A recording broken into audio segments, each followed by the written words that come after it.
Alright, pick up naman tayo dito sa 7-Eleven. Ito ang huling stopover kung magbiyahe ka ng long drive sa lugar ko. Kuha tayo dito ng bangkod natin dito. Dito lang malinis.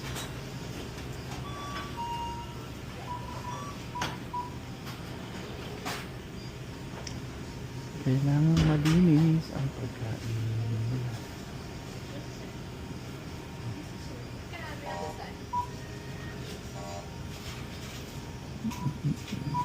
So dito tayo bumibili ng mga drinks natin at chichirya pag babiyahe tayo sa Edmonton City, which is 5 hours from here.